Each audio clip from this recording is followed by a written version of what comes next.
Okay, welcome back to the Okay Not Okay podcast. I am Dr. OK, and today we do one of my recurring segments that I like to call Attitude Adjustments, where we figure out whether a person or team or even faction in today's case has changed their attitude for the better or for the worse. So let's figure this out and render a judgment today on Damage Ctrl. Well, Damage Ctrl back in June said that they had to change. Well, let's see what has happened since then. After Iyo lost at Money in the Bank, Damage Ctrl had a 6-woman tag match against Lyra Valkyria and Carter and Chance.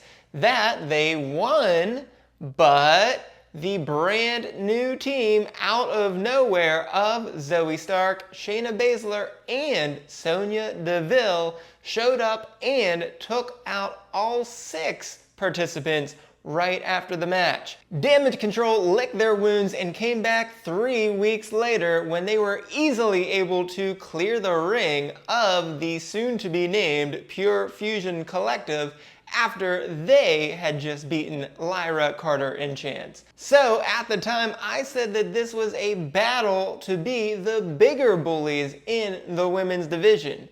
But after that, something seemed to change in Damage Ctrl.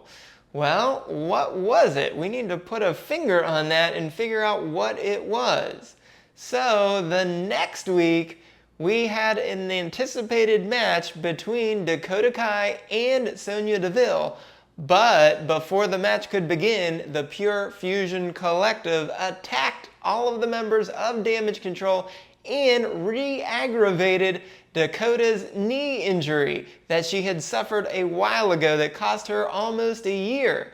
And it looks like she's going to be out for quite some time to heal from that injury. But Iyo was determined to not let Sonya get a forfeit victory that night, and so she faced her one-on-one and defeated her. So that led to a tag team #1 contenders match the following week between Damage Ctrl's Iyo Sky and Kairi Sane, who we had not seen together in a traditional tag before, taking on the very well-seasoned team of Zoe Stark and Shayna Baszler. And it looked like Iyo was about to win the match with an over-the-moonsault when Isla Dawn broke up the pin, but that at least gave Damage Ctrl a win by disqualification. So Adam Pearce made the strange call to allow the Pure Fusion Collective into the match the next week, thereby making it a triple threat tag team title match, which, amazingly enough, the unholy union of Fire and Dawn just won this past week on Monday Night Raw. So where does that leave us with Damage Ctrl? It seems like they're not trying to be bullies anymore like they had been for the past couple of years, but instead just want to have success in the ring. But will they find it with this new attitude?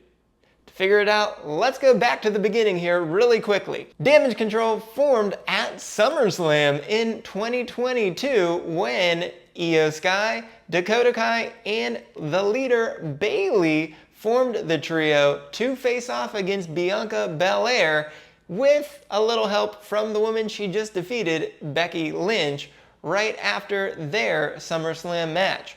Well, things congealed very nicely for Damage Ctrl right after that, because in less than 2 months, it was the Kai and Sky team that won the Women's Tag Team Championships.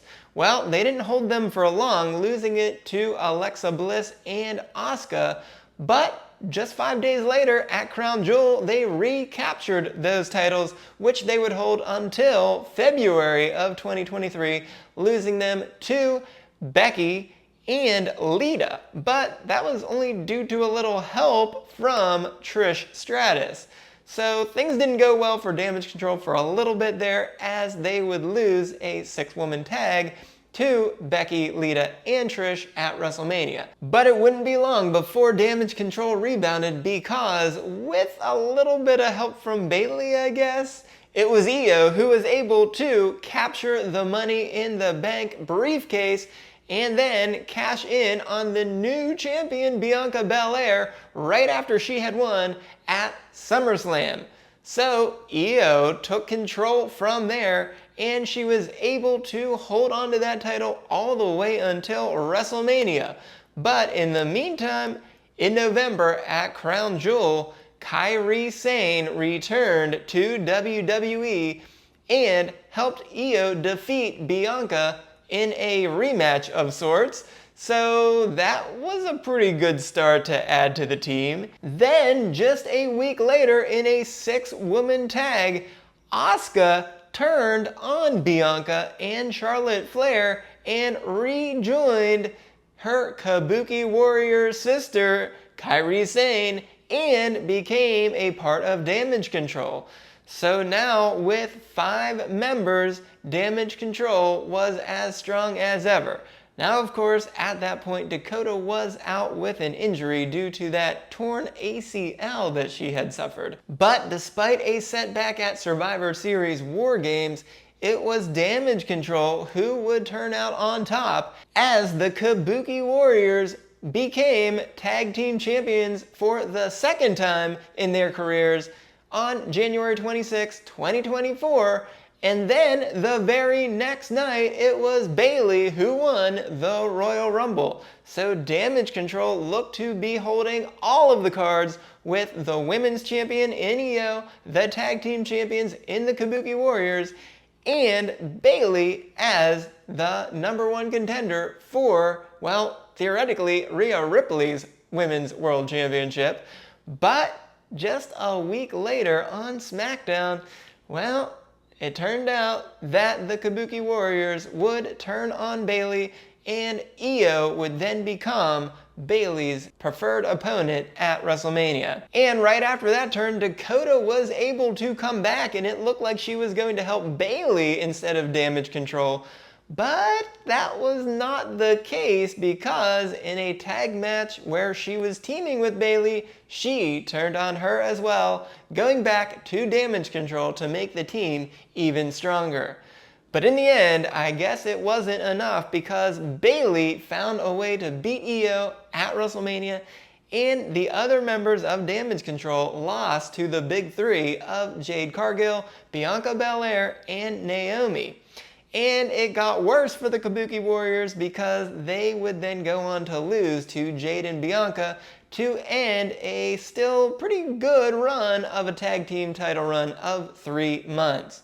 But unfortunately, apparently during that match, Asuka got injured and she was pulled from the Queen of the Ring tournament the following Monday Night Raw. So now without Bayley and now down another member in Asuka, we just had 3 Damage Ctrl members left. So Dakota lost in her first round match at Queen of the Ring, but Iyo at least made it to the semifinals before falling to Lyra. But Iyo won her rematch against Lyra on the June 10th Monday Night Raw with a little help from Dakota and Kairi. But Carter and Chance came out to make the save on Lyra, which caused Iyo to tell Damage Ctrl backstage that Damage Ctrl has to change. So the next week, Iyo did in fact qualify for Money in the Bank, but Dakota and Kairi lost to Carter and Chance in a tag match. So backstage again, Iyo said to the other members that Damage Ctrl has to change, but also added, "Or I will change things myself." But what was it that Damage Ctrl was going to change exactly? They had been a pretty dominant group for a long time. In fact, of the 20 months since Damage Ctrl won their first tag team championship with Kai and Sky, all the way through WrestleMania where Iyo lost that championship, they had held at least one title in 13 out of 20 months and had an overlap with both the WWE Women's Championship and the Women's Tag Team Championship for 3 of those months. That's a really good run. On top of that, the Kabuki Warriors, who were the most recent tag champs, their traditional tag record was 6-1-1, with that no contest being that sham of a match against Bayley and Dakota. And the only loss was obviously a really tough one against Jade and Bianca. But as we said, Asuka may very well have gotten injured during that match, which may have slowed them down quite a bit. And as for Iyo, including that Money in the Bank cash-in at SummerSlam, she has gone 13-3 in all singles matches since that time. So it's not like she was hurting for any win, so why did she need things to change so much? It's really unclear. She certainly had a lot of success in that time, and even one of those matches was the Money in the Bank ladder match just a few months ago, so that's obviously a pretty hard match to win.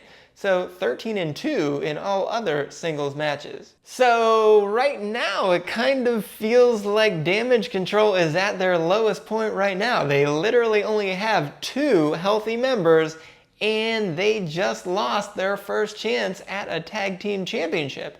Yes, Iyo and Kairi have only had 2 tag team matches together, so they're pretty unfamiliar with things as they stand, but they're either going to have to try for a singles championship or a tag team championship. They can't really go for both. And I guess they also just can't be the biggest bullies in the yard anymore.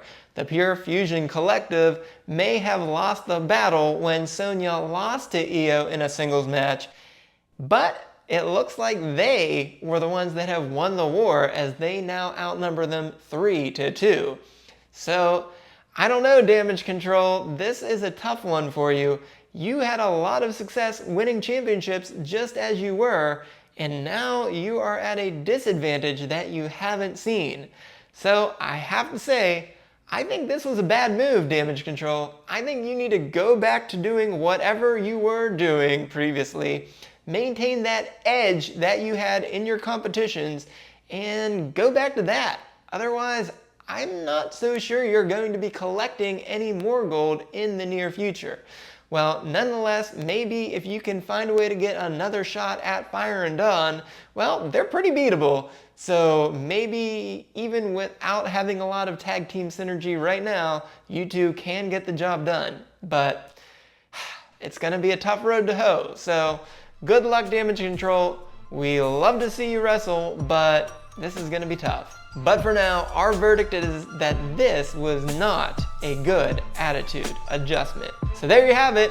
I'm Dr. OK, and this has been the OK, Not OK podcast.